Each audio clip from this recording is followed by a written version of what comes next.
Capítulo 25. Além disso, Abraão tomou novamente uma esposa, e o nome dela era Quetura. Com o correr do tempo, deu-lhe à luz Imrã, e Joquissã, e Medã, e Midian, e Isbaque, e Suá. E Joquissã tornou-se pai de Sabá e Dedã.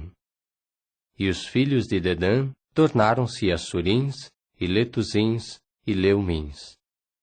E os filhos de Midian foram Efá, e Efer, e Anoque, e Abida, e Elda. Todos estes foram os filhos de Quetura. Posteriormente, Abraão deu a Isaque tudo o que possuía, mas aos filhos das concubinas que Abraão tinha, Abraão deu dádivas. Então os enviou para longe de Isaque seu filho, enquanto ainda vivia, para o leste, para a terra do Oriente. E estes são os dias dos anos de vida de Abraão, que ele viveu, 175 anos. Abraão expirou então e morreu numa boa velhice, idoso e satisfeito, e foi ajuntado ao seu povo. De modo que Isaque e Ismael, seus filhos, o enterraram na caverna de Maquipela, no campo de Efron, filho de Zoar, o Hitita, que está defronte de Manre, o campo que Abraão tinha comprado dos filhos de Hete. Ali foi enterrado Abraão e também Sara, sua esposa. E aconteceu após a morte de Abraão, que Deus continuava a abençoar Isaque, seu filho, e Isaque morava perto de Beer-Lahai-Roi. E esta é a história de Ismael, filho de Abraão, a quem Agar, a egípcia, serva de Sara, deu à luz a Abraão. Ora, estes são os nomes dos filhos de Ismael, pelos seus nomes, segundo as suas linhagens. O primogênito de Ismael, Nebaiote, e Quedar, e Adibiel, e Mibzão, e Misma, e Dumá, e Massa, Hadade, e Tema, Getur, Nafis, e Quedemá. Estes são os filhos de Ismael, e estes são os seus nomes pelos seus pátios, e pelos seus acampamentos murados, 12 maiorais segundo os seus clãs. E estes são os anos de vida de Ismael, 137 anos. Então expirou e morreu, e foi ajuntado ao seu povo.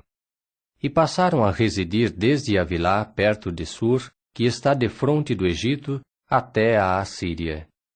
Estabeleceu-se na frente de todos os seus irmãos. E esta é a história de Isaque, filho de Abraão. Abraão tornou-se pai de Isaque. E Isaque era da idade de 40 anos quando tomou por sua esposa Rebeca, filha de Betuel, o sírio de Padã-Arã, irmã de Labão, o sírio. E Isaque suplicava a Jeová especialmente por sua esposa, porque ela era estéril. Assim Jeová deixou-se suplicar por ele, e Rebeca, esposa dele, ficou grávida. E os filhos dentro dela começaram a lutar entre si, de modo que ela disse: Se é assim, por que é que estou viva? Com isso ela foi consultar Jeová. E Jeová passou a dizer-lhe: Há 2 nações no teu ventre, e 2 grupos nacionais serão separados das tuas entranhas, e um grupo nacional será mais forte do que o outro grupo nacional, e o mais velho servirá ao mais jovem. Completaram-se gradualmente os seus dias para dar à luz, e eis que havia gêmeos no seu ventre.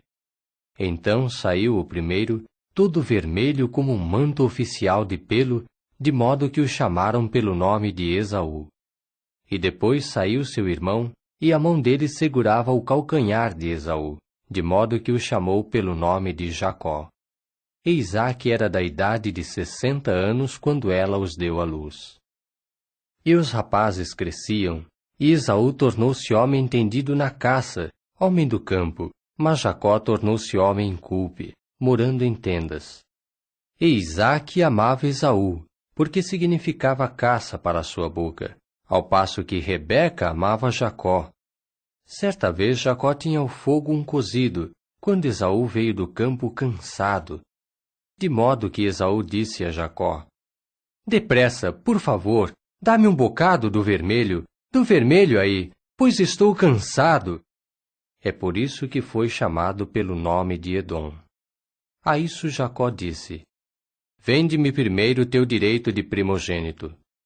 E Esaú continuou: Eis que estou simplesmente morrendo, e de que proveito me é a primogenitura? E Jacó acrescentou: Jura-me primeiro. E ele passou a jurar-lhe e a vender a Jacó seu direito como primogênito. E Jacó deu a Esaú pão e cozido de lentilhas, e ele foi comer e beber. Depois se levantou e foi embora. Assim desprezou Esaú a primogenitura.